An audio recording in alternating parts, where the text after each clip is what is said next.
Thank you, Sandra. Listening to you, the thought occurred to me that I have let Jim Backer down. If you read his letter correctly, he seems to think that Robert Lansing was Secretary of State during World War II. He actually was Secretary of State during World War I, so I'm going to get a hold of Jim and lower his grade and correct him. Well, our subject this afternoon is railroads, and I'm waiting for someone to notice my tie. Nobody has yet, but it's got a lot of railroad logos on it. If you squint hard, you can see them. And I'm going to tell a little bit of a story about the Transcontinental Railroad in particular, but I want to use the tale of the railroads, especially the completion of the Transcontinental line, as a kind of parable for explicating on the subtitle of these remarks, which is Reflections on the History of the American West.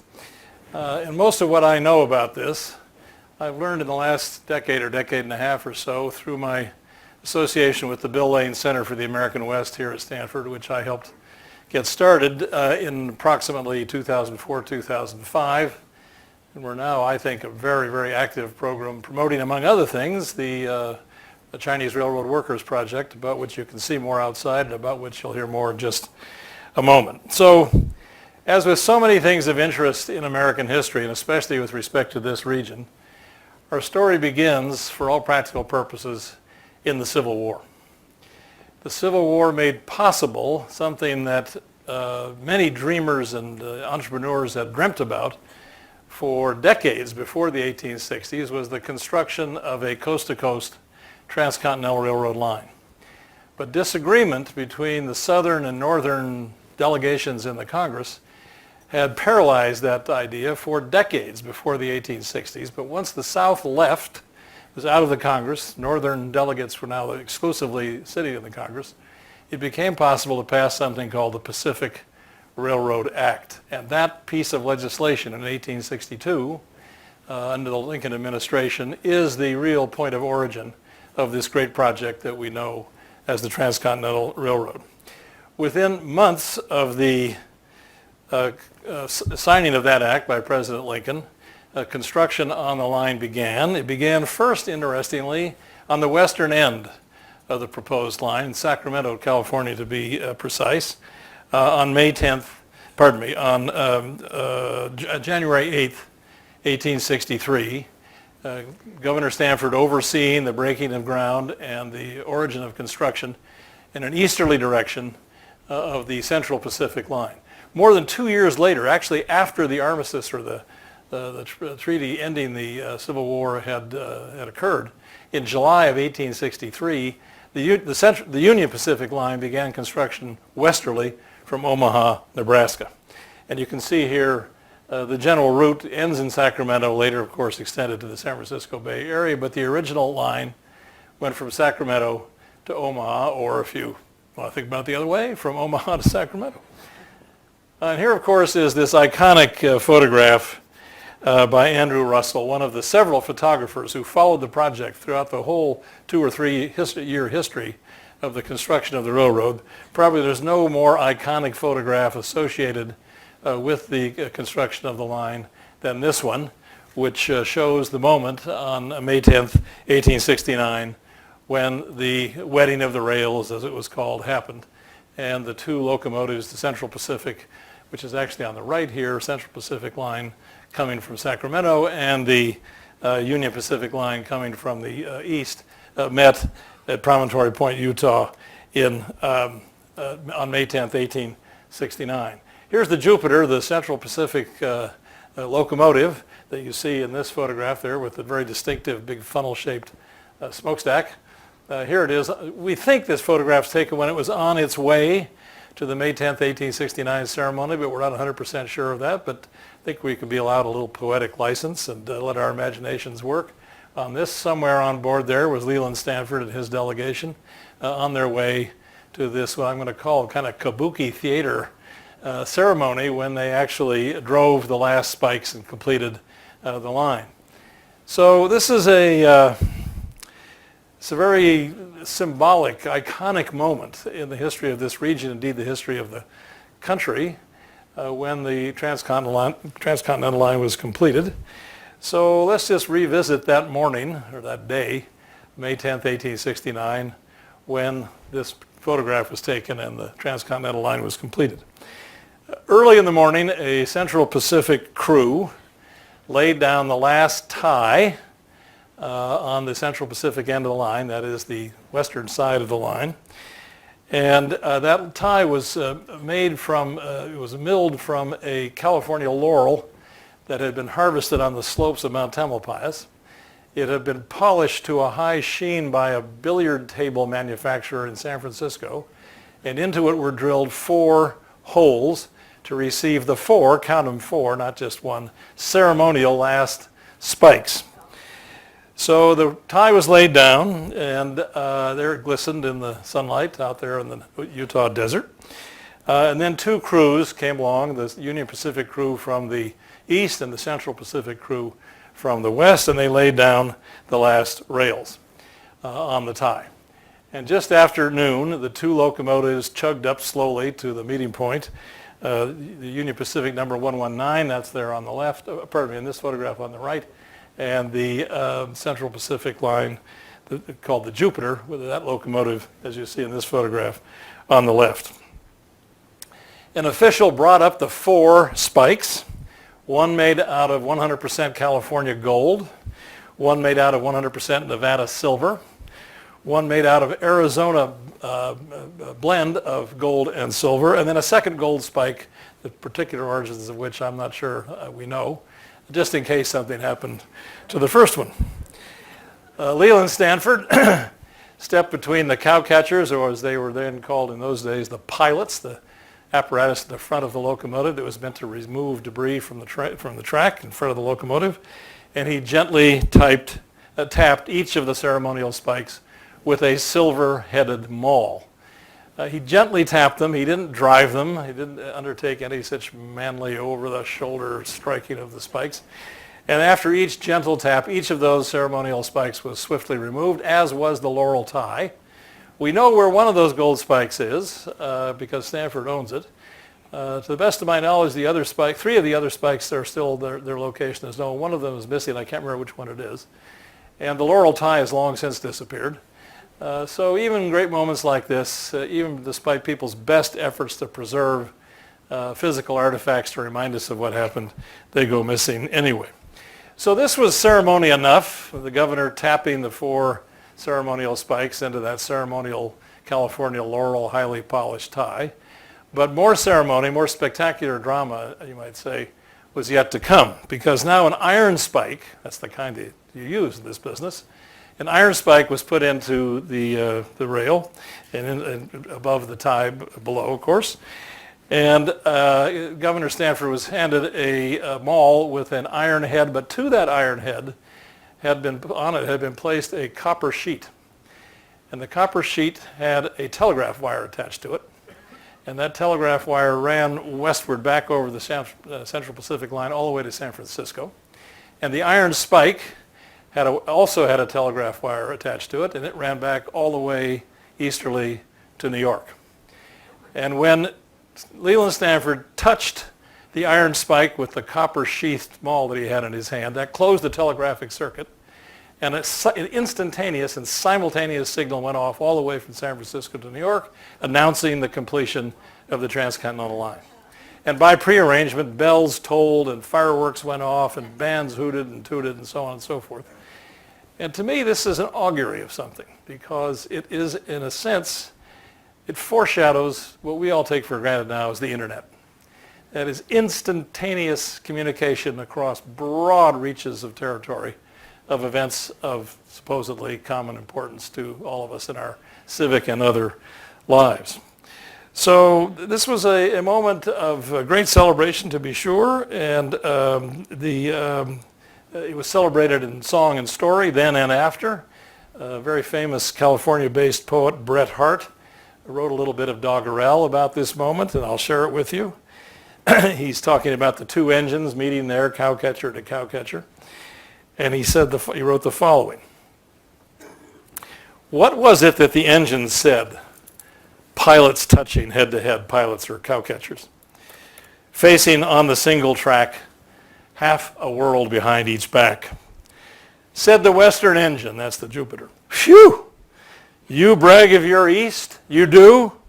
Why, I bring the east to you, all the Orient, all Cathay. And here again, I think we have another augury that this moment also foreshadows globalization. And in fact, people at the time were quite self-conscious about this and articulate about it. Many people wrote that here was finally fulfilled Columbus's dream of finding a continuous navigation, transportation pathway from the old world of Europe to Asia. By sea across the Atlantic, by rail across North America, by sea again across the Pacific, we now had a continuous transportation route from one continent to the other, girdling more than half the globe. And in fact, there were proposals at the time marking this fulfillment of Columbus's aspiration from centuries earlier, that out there at Promontory Point there be erected a gigantic statue of Columbus on the scale of what later comes into being at Mount Rushmore. That never came to pass, probably just as well. But in any case, that was the thinking at the time. So many of you might be familiar with a film that we show a lot in the course we teach, in connection with the course we teach every spring on the American West. It's one of the classic old 1950s, 60s era westerns called The Man Who Shot Liberty Valance. It's with James Stewart and John Wayne, and it's one of the great western movies. And it has a absolutely classic ending line or curtain line. The plot of the movie, you may remember, it's about the political career of the James Stewart character who becomes a United States Senator, and his political career is launched because he gets credit for shooting this notorious bad man, Liberty Valance, played by Lee Marvin. It turns out it was not James Stewart who shot Lee Marvin, it was John Wayne, but that only becomes known at the very tail end of the movie. So when it becomes known, a newspaper man is nearby and he's asked, well, what are you going to do? You know, this guy's made his whole career on the idea that he shot Liberty Valance, but he didn't do it after all. And the tagline, closing line of the movie, it's great. He says, "This is the West, sir," he says. "This is the West, sir. When the fact becomes legend, print the legend." So there are lots of legends about the American West, that's for sure. And a lot of them are perpetuated in these annual reenactments at Promontory Point of the driving of the last spike. This is one on the 50th anniversary in 1919. That is assuredly not Leland Stanford. I don't know who it is actually. But this is one of many annual reenactments of the driving of the last spike, some of them more realistic than others. I have to share with you that I was at one of these reenactments, and I believe it was 1990.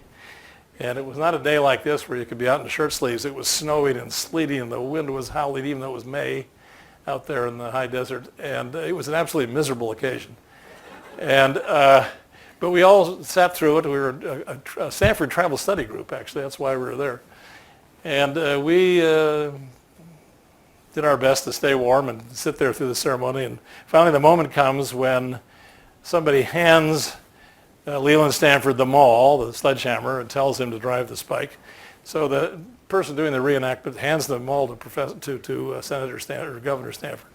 And he says, "Here, Governor Stanford, now with this maul, please, to drive the last spike." And the other actor said, "Wait a minute, I thought you were Governor Stanford." So it was a pretty amateurish business. On the 100th anniversary, the Secretary of Transportation at the time, John Volpe, Nixon appointee, uttered these remarks on the occasion of the 100th anniversary of the driving of the last spike. "Who else but Americans could drill 10 tunnels in mountains 30 deep in snow? Who else could drill through miles of solid granite? Who else but Americans could have laid 10 miles of track in 12 hours? Well, actually, the answer is Chinese.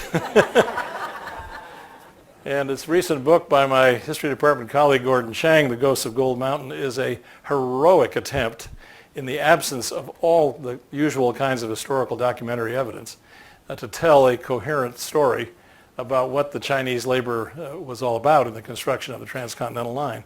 And to repeat what Sandra said, there's a terrific exhibit outside here that I hope you'll take the time to have a glance at least when we adjourn, documenting the labor of these people. So even when John Volpe talked about the famous accomplishment of laying 10 miles of track in a single day on April 28, 1869, as the whole enterprise was coming to its conclusion, turns out that was a Chinese crew who racked up that accomplishment of laying the 10 miles of track in a single day. So thanks to Photoshop, I thought maybe we'd give the Chinese workers their due and put them in the picture.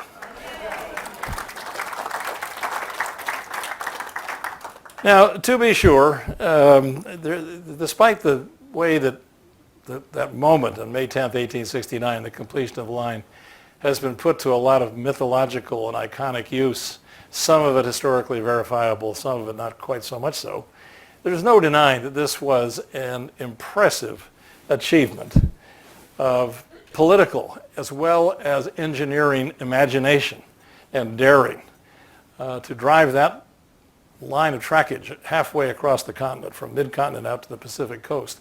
And much of it, as now as we understand, through the very difficult terrain of the Sierra Nevada mountains, not just across the prairie. The Central Pacific Line had to go through the Sierra. The Union Pacific Line essentially laid most of its track across flat prairie from Omaha to Utah. So this was, there's no denying the fact that this was a really terrific accomplishment by our forebears in the 19th century. This just gives you some idea, just a few shots here, of some of the difficulty, especially on the right, you'll see the difficulty of building trestles that will hold the load of these locomotives and cars across the ravines and gullies of the west, whereas on the left there you'll see more typical flat prairie and desert kind of terrain where the Union Pacific workers laid. And here again, some dramatic photographs of the cuts and tunnels that had to be made through the Sierra, again, mostly by Chinese crews, to accomplish what they did.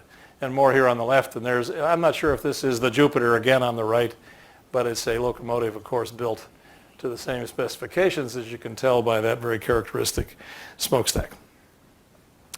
All right, so that's just a kind of bare bones rehearsal of what happened when the Transcontinental Line was completed, and some of the historical implications that flow down to us about instantaneous communication, about long-distance transportation, about the foreshadowing of globalization and things like the internet and the World Wide Web. So I want you to keep that in mind while I proceed to the subtitle material of this presentation, which is how the railroad can be taken as a parable for the history of this region from the mid-19th century to the present. So this part of this presentation I want to give this title to, how the West was won and what it has to lose. And lest you fail to notice it, there's an attempt at wordplay in that title. What it has to lose refers to a couple of things, and I'll try to come back to this. What it has to lose refers, first of all, to what's at stake in the history and current status of this region, which I think is quite an impressive historical achievement in its own right. And what it has to lose also refers, and I hope to get to this eventually before we adjourn, what it has to lose refers to some of the habits of mind and institutional practices that are now obsolete if we expect this region to have the success story going forward that it's had for the last century and a half. And I do want to insist on the fact that this is a success story by and large. I'll try to document that for you just a little bit, but it's not a success story whose perpetual, eternal, ongoing reality we can expect naturally to keep going. So this is a very famous allegorical photograph or painting about the American West and the westward movement of the 19th century. It's by a painter named John Gast. It shows here much larger than it is in reality. It's actually a rather small painting. It was shown to great fanfare at the Centennial Exposition in Philadelphia in 1876, and ever since then, it's become one of the most iconic, emblematic, representative, allegorical representations of what the westward movement was all about, at least as people in the 19th century conceived of it. And again, not to belabor the iconography of this, but just to point out a few obvious things. You'll see that Dame Liberty, or whoever she is here, is floating ethereally across the landscape, holding a telegraph wire in one hand and a book in the other. The book is almost certainly the Bible. And she's proceeding from the region of light, that's the east, to the region of darkness, that's the west. She's bringing civilization to this benighted region. Driving before her, as you can see, native peoples down here in the lower left part of the frame. Wild animals, the bison or buffalo up there in the left edge of the frame. And bringing along with her some farmers and miners, stagecoach, wagon train, and not one but two railroads. Just to really drive the point home, Gast really had railroads on his mind.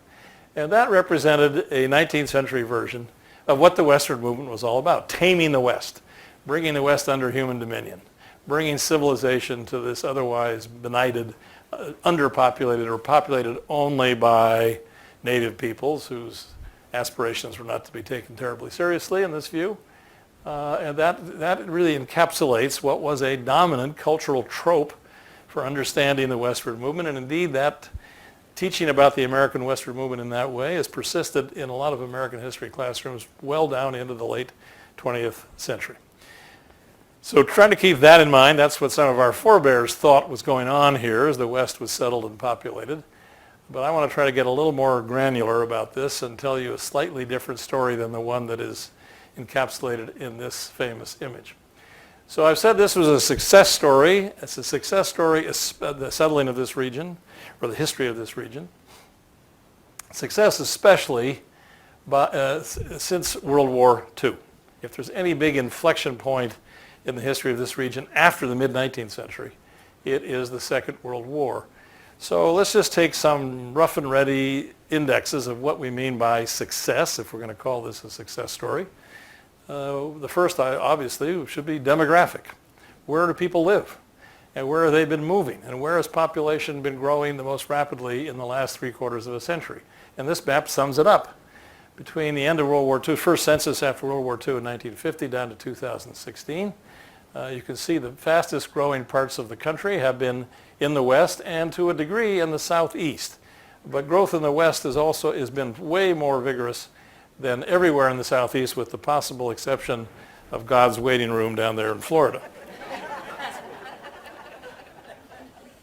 So again, if you ask, what do you mean by success? Well, one pretty rough and ready quick answer is, where do people want to live? Where have they been moving? And this actually tells the story, if anything, even more dramatically. Again, some of you may have heard me pontificate about this on other occasions, but the United States, to the best of my knowledge, is perhaps the only country in the world, it's certainly one of very few, if there is more than one, that mandates a census every 10 years in its constitution. Lots of countries take their censuses periodically, but we have to do it every 10 years because the founders wanted the House of Representatives, the People's House, the lower chamber of the Congress, the seats in it to be reallocated or reapportioned every 10 years according to where people lived and how many people there were and so on, so that the representation would remain equal across congressional districts. So among the incidental benefits of that constitutional necessity is that we have tremendously good granular information about ourselves as a people from the first census in 1790 right down to the most recent one in 2010. And one of the things that the Census Bureau people do with these data every 10 years is they calculate something called the population center of gravity. And those little red triangles are what represent the population center of gravity. Now, there's a complicated methodology behind this. I'm not going to waste our time or take up needed time explaining the methodology. I'm not sure I could do it cogently anyway, but just take it on faith that this is a realistic representation of where the population center of gravity is in decennial censuses going all the way back to 1790. So the first center of gravity was 1790, head of Chesapeake Bay. That's not surprising. The 13 colonies have barely tossed off the shackles of British tyranny and blah, blah, blah. I was once in a conversation where somebody said, what would have happened if we hadn't liberated ourselves from the British? And a Quaker person in the conversation who was against all wars, including the Revolutionary War, said, well, in that case, I suppose, if we hadn't thrown off the British yoke, we'd still be in chains, like the Canadians.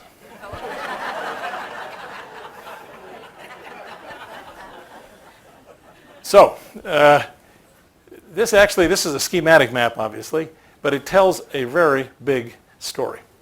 So you can see the center of population gravity migrates in these decennial censuses very dramatically for roughly the first century of American nationhood out to the Indiana-Ohio border. The intervals between the red triangles tell you just how fast population was shifting westward or moving westward. And then you'll notice a couple of things. Around in here, I'm not sure if I trust this thing here to actually do its job, so I'll just point with my digit. Around here, the westward movement between the end of the 19th century and the midpoint of the 20th century essentially slows to a halt. This movement, which had been leaping across the continent, barely moves across the state of Indiana. In fact, doesn't even get all the way across the state of Indiana between 1880 and 1940, 1950. What happened there? Why did that movement slow? Well, it had to do with something called the 100th meridian. And if that term is unfamiliar to you, in a few minutes it won't be any longer, and I'll explain what that's all about. And then you'll notice again here, this is the census not labeled, but it's 1950, first post-World War II census. We get a second westward movement. And its scale, its dynamics are very, very comparable with what was happening in the 19th century. The westward movement starts up again, and now it goes not only just east to west across essentially the 39th parallel, but it dips to the south as well, so it's now a southwesterly movement that has to do with the tremendous population growth in the American Southwest between Texas and Southern California. And also, this is no longer just a westward movement, it's also a northern movement. By 2010, you're getting people coming up from Mexico and Central America into the American Southwest predominantly, and that's what does the trick. So again, just I'm making the same point in different ways, that if we test the notion of success by where people live, the West has been demographically the most dynamic region since World War II by a lot. And if we ask where people want to live who come from overseas, immigrants to this country, again, this map is another schematic, but it tells you, again, very clearly that there has been a tremendous concentration of cross-border or transnational migration into the United States, into the Southwest predominantly, some again in southern Florida and in the greater New York, Boston region. But the West is overwhelmingly the principal locus to which international migrants have been coming. This is the same data, just construed a little bit differently by census tract up to 2015. And again, you'll see scattered areas in the east, to be sure, where there are foreign-born people, but the deepest concentration of immigration is there in the West in general. Here's where immigrants were concentrated 100 years ago. And again, you don't have to be the fabled rocket scientist to see at a glance that immigrants today are not going to the destinations that they had a century ago, when they were going heavily to the Northeast, and especially the northeastern Atlantic states and the so-called, what we now call the Rust Belt. If you put these two images next to each other, you see that the West has been the place in the last generation or two where immigrants have been coming, not the traditional sites up there in the Northeast. All right, if we talk about the economic dimension of this, if we take the four regions that the Census Bureau typically uses, Northeast, South, Midwest, and West, we see again here that the West is responsible for the largest single share of GDP. These data are from 2006, and I'm trying to update them, but I didn't quite get there for this presentation. They would not show a material difference. The West is still predominantly the greatest region in terms of economic production. And if we think that the most dynamic part of the global economy is in Asia today, I just came back from Asia a few days ago, and I can testify that it is a mighty dynamic place. Then the West is, this shows the percentage of U.S. exports to Asia, and the Western states are responsible for more than half of U.S. exports to all of Asia. So this region, again, is the most dynamic internally, but it's also the most deeply connected to the most dynamic parts of the global economy as well. Now, these demographic facts and economic facts, they go together, of course, and they have political implications and political consequences. So this is the apportionment of the House of Representatives, the West states gained and lost seats after the census of 2010.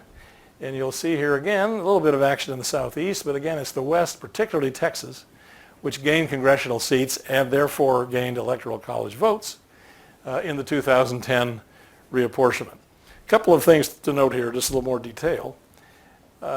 You'll notice there's gains in Texas, Arizona, Utah, Nevada, and Washington, but not in California. For the first time since it became a state in 1850, the first time ever, California did not gain a single congressional seat in the 2010 reapportionment. Texas gained 4, which, as these things go, that's a big number. That's for any state to gain that many seats in one 10-year period is quite an achievement. So the West remains demographically the most dynamic region, but within the West, arguably, some of the dynamics are shifting, and Texas may be more representative of this region's future than California. Something that's hard for us here in this golden state to swallow, but it may be the case. And this is a projection, so it's speculative about what the whole electoral college map might look like in the congressional map 10 or 20 years from now. 2030, according to this calculation, the western states could have 177 votes in the electoral college. As you know, it takes 270 to elect a president. So arguably, if, big, gigantic, fat if the western states voted as a bloc in the midpoint of this century, they'd only need to recruit 2, 3, 4, maybe other states, and they could dominate the presidential election system into the indefinite future. So this is a photograph that I am very fond of because it sums up virtually everything I've been trying to say thus far. You all know what we're looking at, I trust.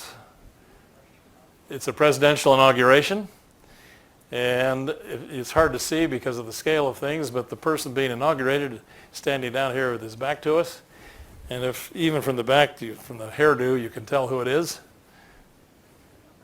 Ronald Reagan, yes, okay. So this is January 1981. Ronald Reagan is taking the oath of office or giving his inaugural address there. Now, why is this important, and why do I say this sums up everything I've been talking about so far? I'm trying to make the case that the West has been the most successful region since World War II, demographically, economically, and politically. So why does this photograph sum that up? Notice where he's standing.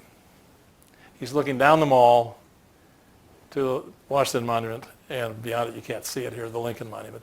He's facing westward. Ronald Reagan, 1981, is the first presidential inaugural in Washington, D.C. was in 1801, Thomas Jefferson. The first 3 inaugurals were held in New York and Philadelphia. But once the national capital was sufficiently constructed and the inaugural was held there in 1801, from 1801 through 1977, Jimmy Carter, every single presidential inaugural was held on the eastern facade of the Capitol. When Reagan was told by his handlers, doing the tick-tock, where are you going to stand, what are you going to say, and how long you got, and so on, for the day, and he was told he was going to stand in a certain place looking out at the Supreme Court building, Library of Congress building on the east side of the Capitol, he said, nothing doing. He said, I'm a man of the West. The West is the future. And when I take that oath of office, I want to be facing the West. So he got his inaugural on the west facade of the Capitol, and every presidential inauguration since 1981 has taken place on the western facade of the Capitol. Now, it happens, the western facade, the area out there will hold a lot bigger crowd than the eastern side, but nonetheless, I don't think that's the only reason why it's there. It's poetic, I think, that our national political system has now recognized the importance of this region and the symbolism of the president taking the oath of office while facing westward, I think is something to keep in mind. Okay. So how did this all come about? This region has proved in the last 3-4 generations, last 3/4 of a century, since World War II, to be so successful. Part of it, a big part of it, has to do with things like this. I don't mean particularly the railroad itself, but what the railroad symbolizes in this general story is the political will and the commitment of resources, financial and otherwise, by the federal government to develop this region. And if you take nothing else away from this presentation, I hope you'll take away the thought that the federal government has done more to shape the terms of life in this region than all the Indian fighters and cowboys and wagon trainers and dust busters and so on there ever were. It is the single most shaping factor in the development of this region over the last 3/4 of a century and more, going back all the way to the Transcontinental Railroad, has been the initiative of the federal government. A homely but absolutely true statement about the nature of this region. Okay, on the left there you'll see the Capitol building of the state of Colorado in Denver. And on the right is a little bit of poetry that is inscribed on the wall beneath, in the rotunda there beneath the dome of the Capitol by a one-time poet laureate of the state of Colorado by the name of Thomas Hornsby Farrell. And it's not great poetry, but the poem and its placement in the Capitol building in Denver, again, is highly symbolic of something that is absolutely definitional of the character of this region, its history and its prospects. And it is the first line up there. He says, "Here is a land where life is written in water." And water and the management of water has been absolutely essential to the development of this great western region to a degree that is simply not true in the rest of this country. And it has been mostly a federal initiative to undertake water management on the scale it was needed for this region to be populated to the degree that it has been in the last several generations. So here's the man who first understood this and wrote about it very tellingly in a famous report to the United States Geological Survey in 1878, the title of which tells us everything we need to know essentially about what this man's legacy is.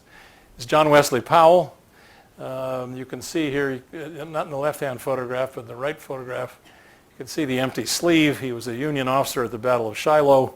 And a mini ball took off or badly damaged his right arm below the elbow. It was amputated. And despite that, he led that great exploratory expedition down the Green and Colorado River systems in 1869, one of the epic exploration journeys at least as hair-raising as Lewis and Clark in 1868. That's not why I'm calling your attention to him here, but for a report he wrote for the United States Geological Survey in 1878, the title of which is A Report on the Arid Region of the United States.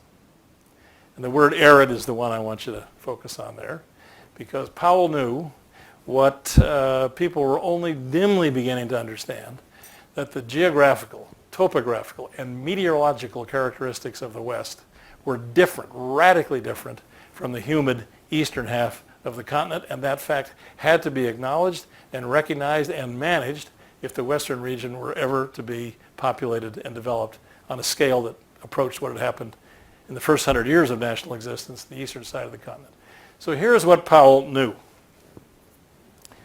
He knew that this is the big dividing line, the dotted line here. It's the 100th meridian, just a cartographer's convention, but it conforms pretty closely to the eastern boundary of something called, what they use the fancy term for it, the 20-inch isohyet. 20 inches or less of annual rainfall defines an arid region. 10 inches or less of rainfall defines desert region. And you can see that with only a few exceptions on the Cascade and Sierra Ranges and the northern Rockies, the West is arid and desert overwhelmingly to a degree that is simply not true in the eastern half of the continent. And this was Powell's great insight, that this difference in precipitation and in topography, that's an important part of the equation, meant that the West simply, we could not assume, he was telling his fellow countrymen in 1878, we cannot assume that the West will be peopled the way the eastern half of the continent has been. We have to do things differently here.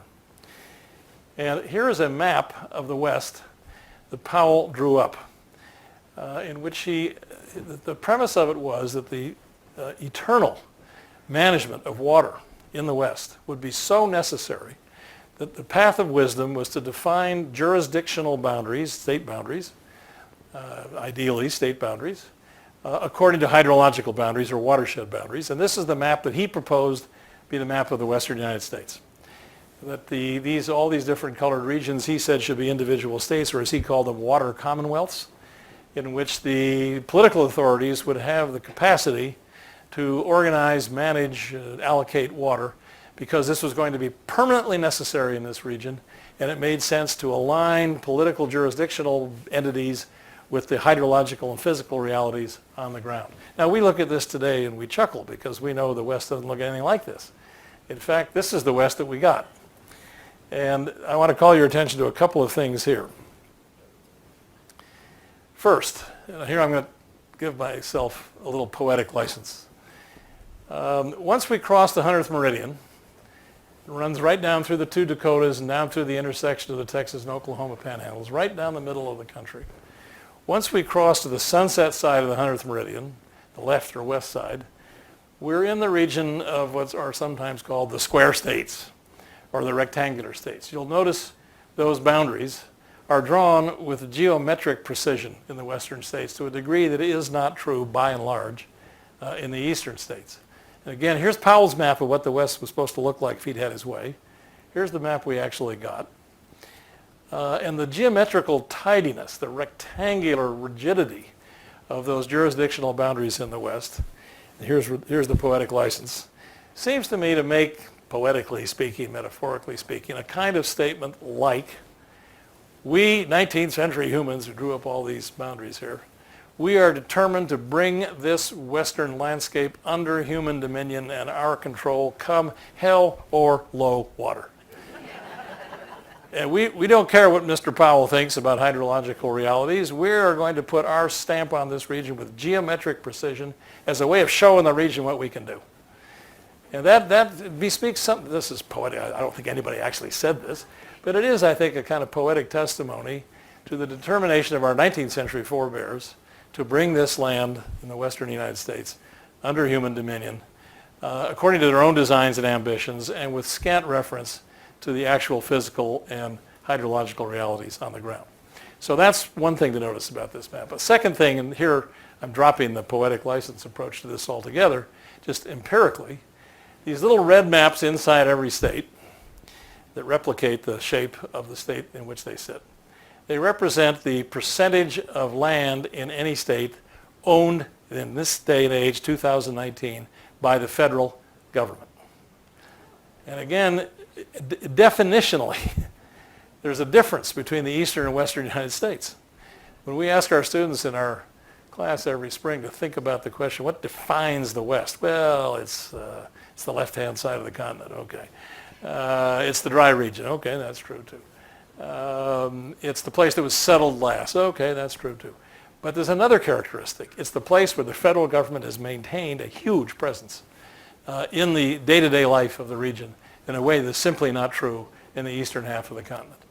So California alone, 45% federally owned. Nevada, 80-some% federally owned. And you can see the rest of the western states all conform to this pattern. I thought I heard a little murmur of surprise in the room when this slide went up. I'm surprised. The people in the region are surprised by this.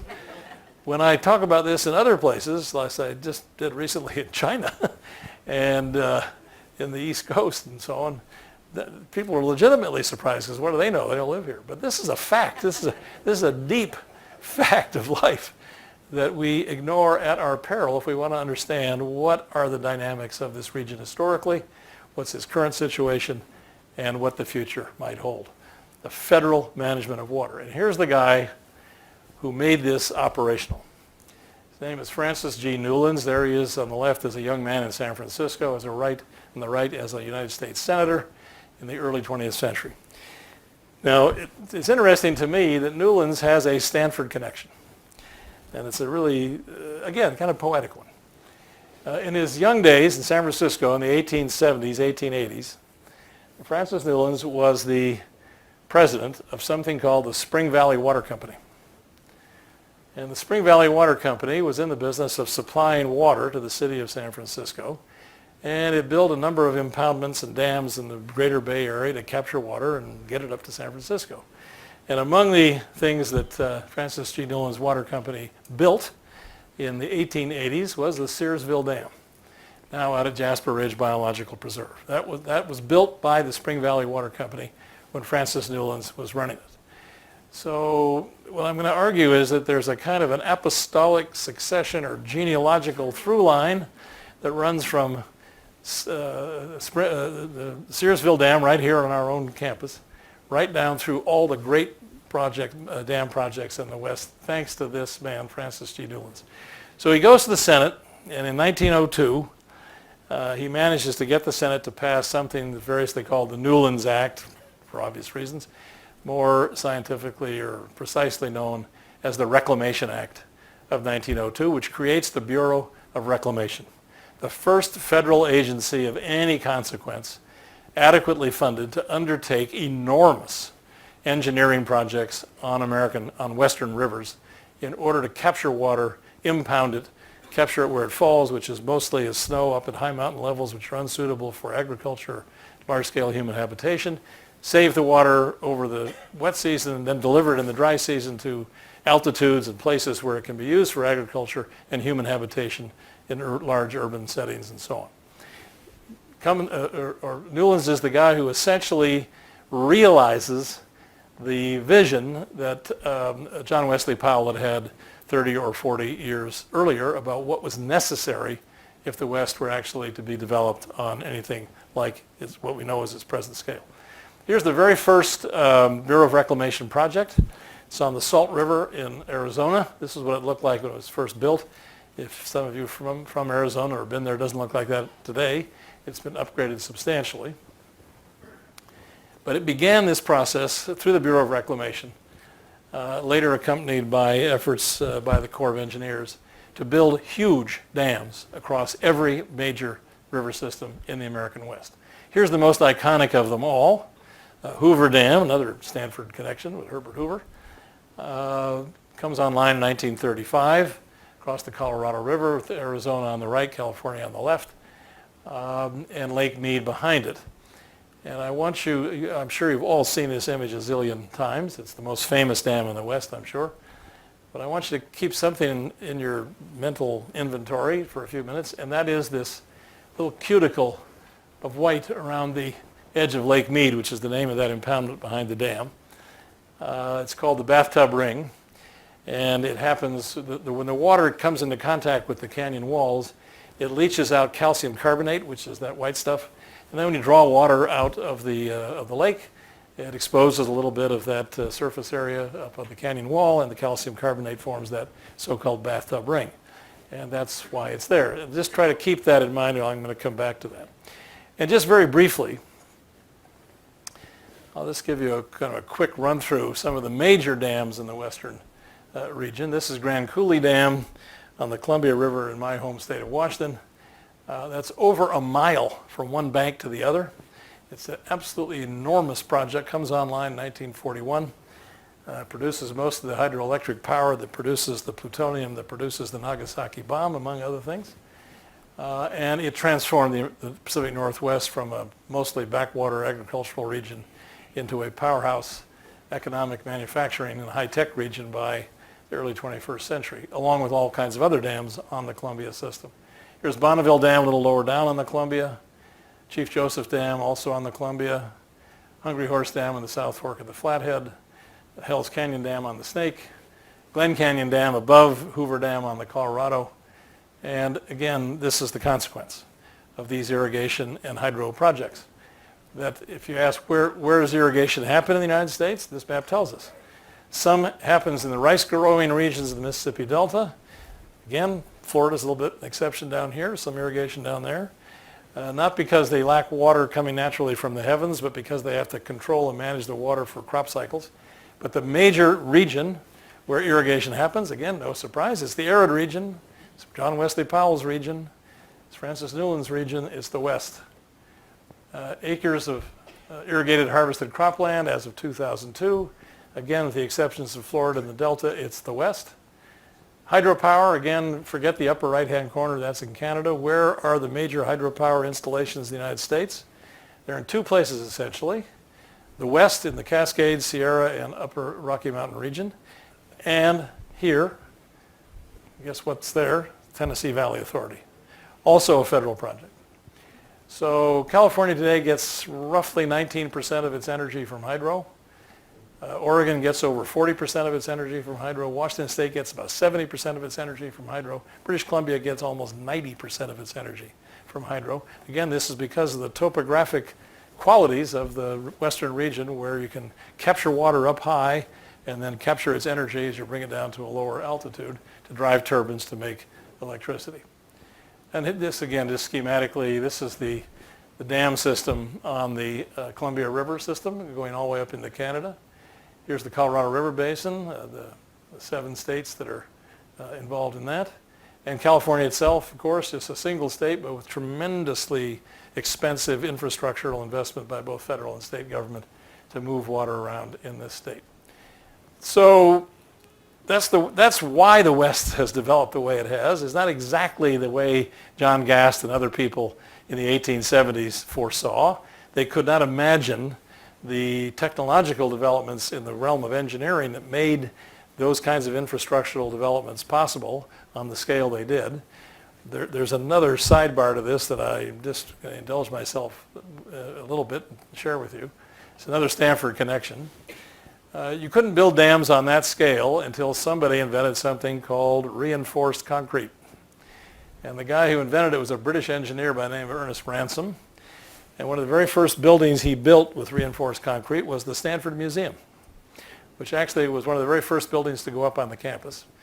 And then the core museum, as you might know, was later 2 wings were added to it, either side. And the 1906 earthquake comes along, and the 2 wings collapsed because they were not built with reinforced concrete. The central building stood, and it was proof of concept that, among others, there wasn't the only one, but it was a well-publicized proof that reinforced concrete was superior to legacy concrete construction. And that was the ascendancy of reinforced concrete in the construction business was a very essential element in the capacity to build these big dams. So that was the good news. And now for some bad news. That's Los Angeles. Some people might think that's bad news all by itself. But that's not my meaning. That's not my meaning. And the point I'm trying to make here, I think, actually comes into a little clearer focus here. This is Phoenix, Arizona, one of the fastest growing metropolitan areas in the United States for the last few decades. And even more, Los Angeles, you can't tell from this kind of photograph, but Los Angeles is built in a desert. And it wouldn't be there unless water were transported from somewhere else. Owens River originally, but also the Colorado River today, and others. But Phoenix, Arizona, you can see in this photograph, its desert character is still quite obvious. And yet, look at these gigantic housing tracts being plopped down all over it. Again, only possible thanks to the Central Arizona Project, which takes Colorado River water from that great Colorado River project begun in 1922 by Secretary of Commerce Herbert Hoover, has made the development of modern Arizona, especially Phoenix, possible. So why do I call this bad news? Because it may be, the jury is still out on this, but there are people beginning to ask whether we have built urban, especially urban centers, population centers, on a scale that exceeds the carrying capacity and the specifications of the irrigation and plumbing system that we built. The system was conceived by men in the 19th century, built on the basis of scientific data gathered in the late 19th and early 20th century, built with construction techniques that were prevalent in the early and mid 20th century, and now in the 21st century, that system may be, we may be taxing it to its limit, and we can no longer sustain population growth on the basis of the plumbing system that we have. Here's another problem, another bit of bad news. And I show you this by way of simply making the statement that no matter how great our engineering prowess and even our political will and resolve and our financial commitment to do these things, there are physical limits to how much we can rearrange the landscape, and especially, in this case, its hydrology. So this is a famous photograph taken in the lower San Joaquin Valley, somewhere down near Bakersfield. It was taken in 1977, as you can see there by the marker down at the gentleman's feet. And before the 1960s, when this region began to get federal water from the Central California Project, and in dry years today even, when it doesn't get enough water from the Central California Project, they pump groundwater.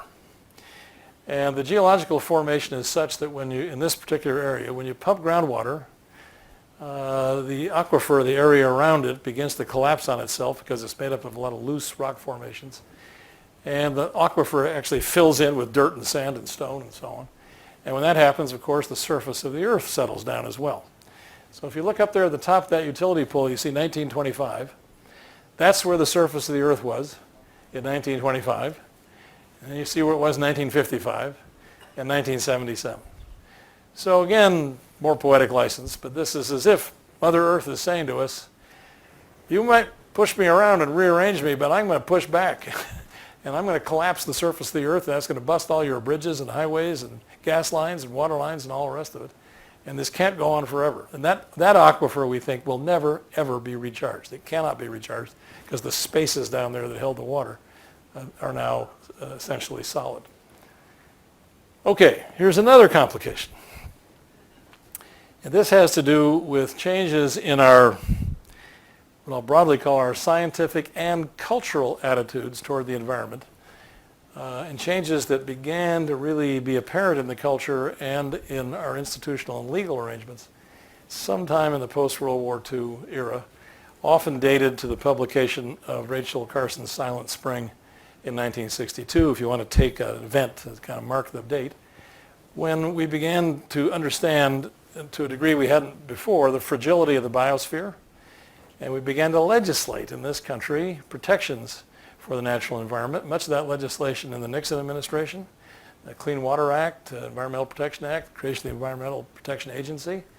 And we said as a society that we are now going to give other species besides us humans a voice in how to manage the biosphere that we commonly share. So we gave the fish there, in this case, I'd say a seat at the table, but that's not the metaphor here. It's a straw in the glass. And that little critter there is a big part of the story. That's the fabled Delta smelt. And a federal judge in Fresno by the name of Oliver Wanger, about roughly 10 or 12 years ago, under the terms of the Endangered Species Act, he decreed that this was an endangered species in the Bay Delta, and that therefore strenuous action, positive action, had to be taken to ensure that the species would not go extinct. And among the things that happened is this plant here, it's called the Harvey O. Banks pumping station near Tracy, was essentially shut down or ratcheted way back because it was creating currents the pumps were so powerful. They were creating currents in the delta that were disturbing the fish and threatening their very existence. Again, indulge me in just a parenthetical remark. You'll notice that next to this, here's the pumping stations here. You'll notice that next to it there's a big electrical substation because pumping water consumes a lot of energy. So in the state of California, I mentioned a moment ago, we get 19% of our energy from water, from hydropower. We spend roughly 20% of all the energy used in this state to pump water. So if you do the exchange, power from water, power to pump water, it turns out we're a little bit in deficit. We actually spend more energy moving water than we harvest from the water itself through hydropower installations. Not so much a problem in Oregon and Washington, but they're a little wetter anyway, so they don't have that kind of issue. So this, of course, when that federal decree came down, it's produced all kinds of blowback in the Central Valley. The politicians created the water crisis. Well, it turns out the politicians built the Central California water system, so it's a little bit rich to come back and say that they created the crisis. Congress created the Dust Bowl. Well, again, let's just say there is such a thing as fake news. All right, but anyway, that's another problem, is that we have, by conscious decision in our Congress and in our culture, in our society, we have enabled other species to share in the common resource of water to a degree that didn't used to be true. Certainly wasn't true when the specifications for our regional plumbing system were built.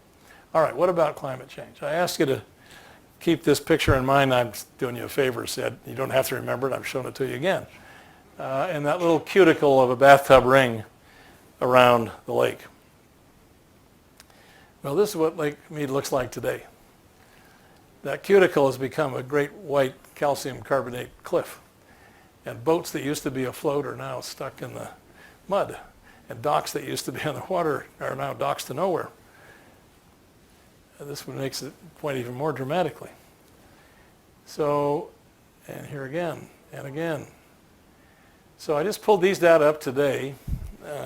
So this is pretty up to date. This is something you can get weekly online, the United States Drought Monitor. And if you live in this region, it makes for a pretty interesting weekly intercept. But you'll see that now we are in the southwestern region, especially in the Colorado River Basin. We are in a period of something approaching severe drought and maybe on the edge of extreme drought. We're feeling it right here in the Bay Area, to be sure, all the way up the California coast.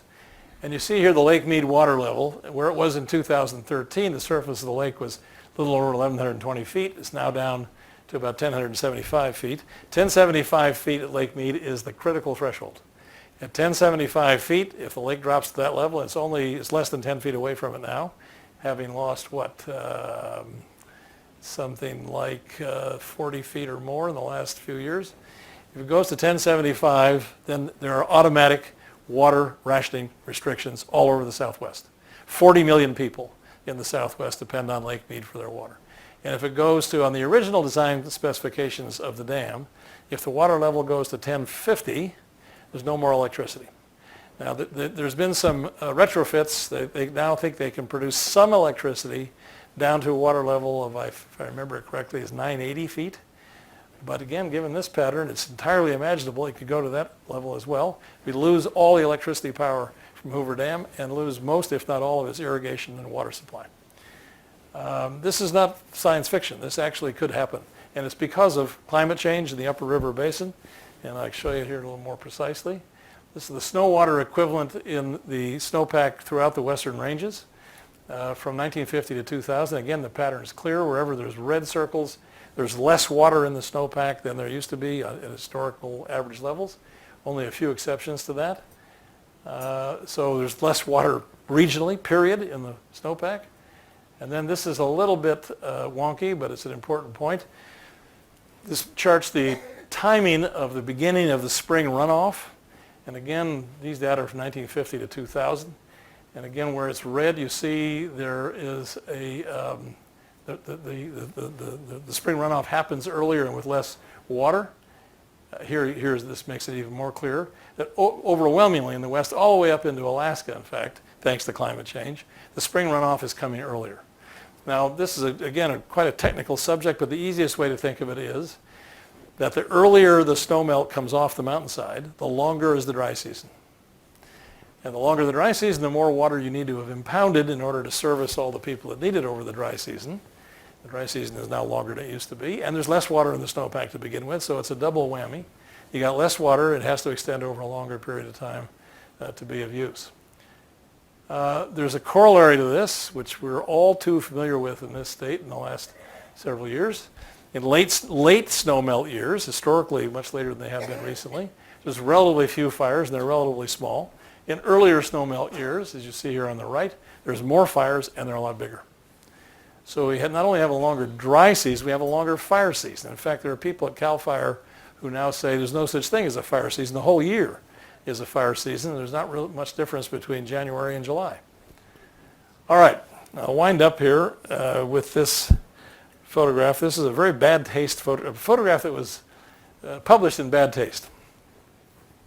It accompanied a law journal article about a murder that actually happened in Northern California some 30 or 40 years ago when two ranchers or farmers got in some kind of argument about who had how much water and whose ditch flowed where and so on, and one killed the other. And this was the photograph, staged photograph, that accompanied the article. I thought that was kind of bad taste, but nonetheless it makes a point. And I migrated this photograph to my slide deck from my colleague David Freiberg's slide deck and somehow or other lost the caption, but it was something like a friendly Western pastime, a conversation about water rights.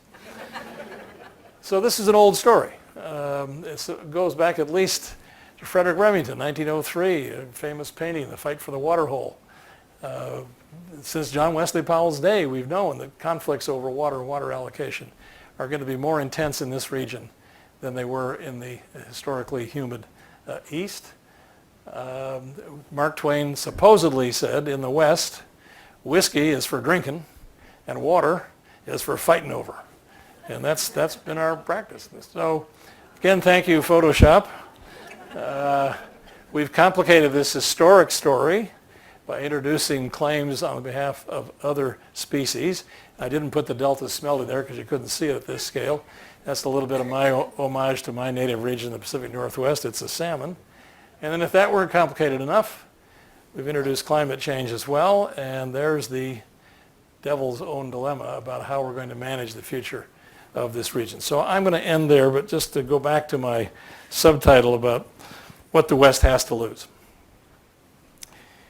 It has to lose, I think, a couple of things. It has to lose, as a region, the West has to lose its timidity about large-scale, bold, huge investments in our physical resources. And to put an even finer point on that, I think we have to lose the kind of timidity that is endemic in big parts of our regional culture. Think of the Bundy family, Eamon and Cliven, just as representative cases. We have to lose our wariness about the federal government as the agency that has the resources and the scope of action to actually undertake initiatives on the scale that the region needs if it's going to manage especially its water resources cogently in the future. So those are some of the things I think we have to lose, and I'll end there. Thank you very much.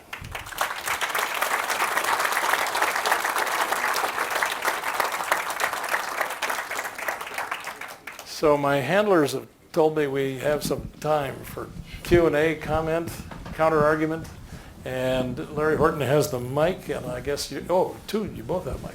You should wait for the mic. Thanks.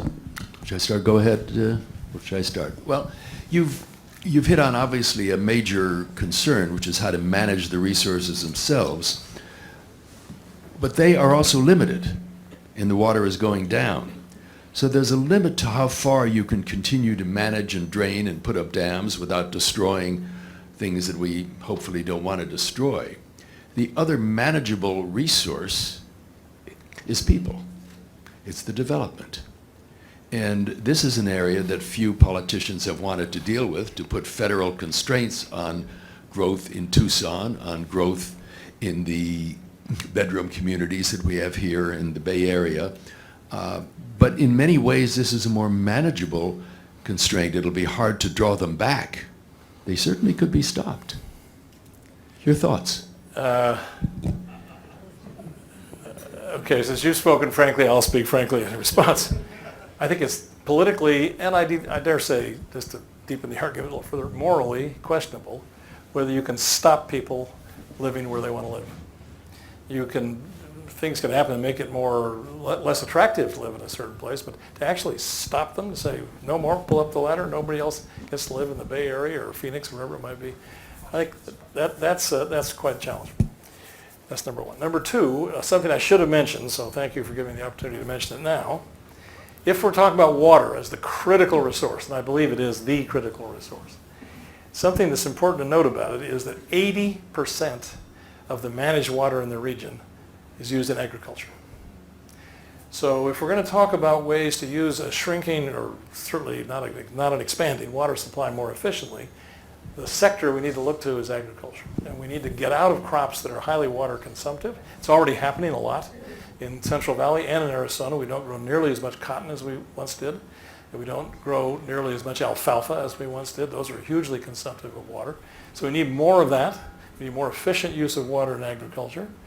And there's all kinds of technologies, drip systems and so on. There's a lot of ways that we can do that more carefully.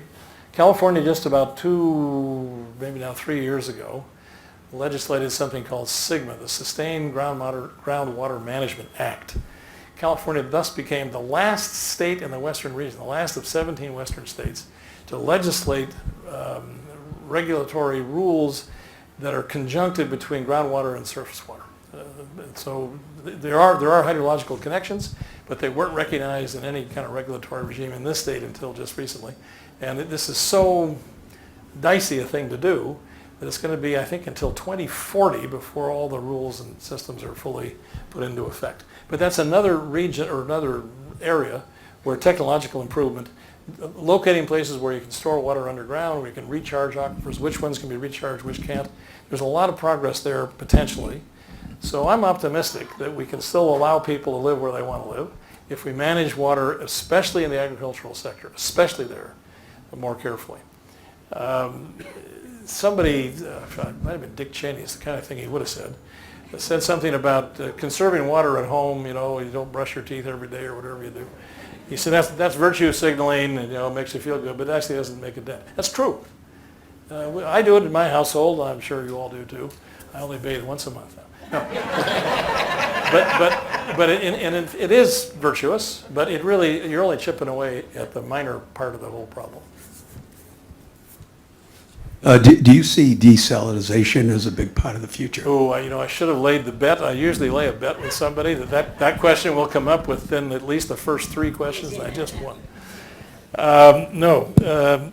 Here's the hard fact about desal. If we're talking about desalinating seawater, okay, there's other kinds of desal for agricultural runoff and so on. That's a different story. If you're talking about desalinating seawater, as I understand it, somebody in this room may know better than I do, but as I understand it, from the engineers I talked to, the best, most advanced technology we have will give you potable water from seawater at a cost of $1,300 an acre foot. Okay, that's roughly 330,000 gallons. That is very, very expensive water. This new plant that's just gone in at San Diego is called Carlsbad plant, and the jury is still out whether that's going to be operationally effective.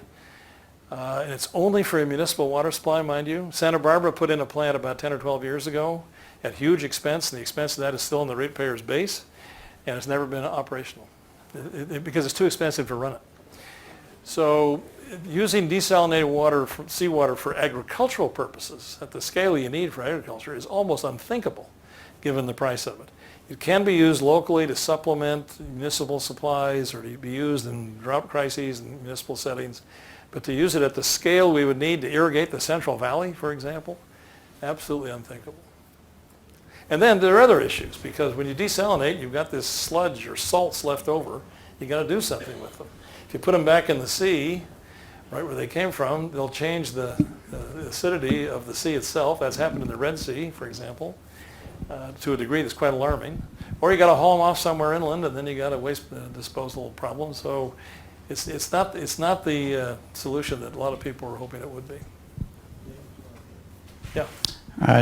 By chance, a couple days ago, I took a tour of the water purification plant in El Viso down by San Jose, in which they're addressing this very question. So one point to make there is that there are civic-minded people working behind the scenes in our government to address this problem. And so there's a new $67 million plant, it's 2 years old, that's taking wastewater and using it to recharge the groundwater in our Santa Clara County basin. So Santa Clara County has been recharging the groundwater here, and their ultimate goal is to take the wastewater from the wastewater treatment plant across the street, which is the largest one west of the Mississippi, and recycle that water through the groundwater to eventually replace the drinking water that we import from outside the Santa Clara Valley Basin. So that is a small little piece of the issue, but it is kind of happening. They also do tours twice a month, and I would really encourage you to go and look at it because it's very, very interesting. Yeah, thank you for that, because I may have given the impression that nobody's done anything up until tonight. But in fact, people have seen this coming, and that's one of the really hopeful signs. There's cultural resistance to retreating wastewater, and it's usually the cultural resistance goes under the rubric of toilet to tap, that we don't want to drink water that actually somebody flushed down the toilet last month. Perfectly understandable, but in fact, scientifically, you can demonstrate that you can restore that water to potable condition. Also, you might have mentioned this, maybe I just missed it. You don't necessarily need to restore that water to full potability. You can use it for crop irrigation. That's something a little bit short of potability. That's way less expensive. So around Salinas, they're doing a lot of this. The city of Salinas is reusing water to irrigate crops on the outskirts of Salinas. So maybe one more, because I know I'm standing between you and the reception. Oh, thanks. Great presentation, by the way. Recently, I took a trip down the Colorado River. And to your point of agriculture using 80% of the water that we have, I've heard that the Colorado River does not empty into the Sea of Cortez anymore, that there's just droplets go in there.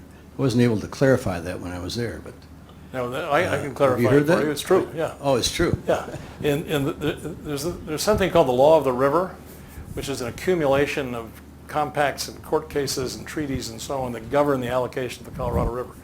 The Colorado River Compact was originally drawn up in 1922. Herbert Hoover played a big role in it when he was Secretary of Commerce. That's why the dam eventually gets named for him. Then there's, as I say, it gets accreted with other arrangements, including a treaty with Mexico. That I think the treaty was drawn up in 1942, if I'm not mistaken, during the war.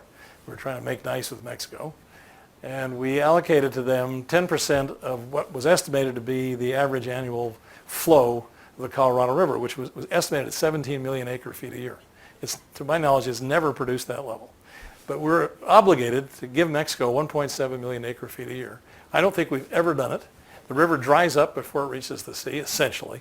Every now and then they flush a bunch of water down just to see if the thing will still reach the sea, and it does, but that's quite rare. And just in the last few years, Mexico has entered into some water banking arrangements with the state of Arizona, where it is claiming some of its flow, but banking it in aquifers or reservoirs of some kind in Arizona, and will claim it at some future date. But that's water that won't be used in the United States. It'll be used in Mexico. And we're treaty obligated to do it. Well, thank you all very much.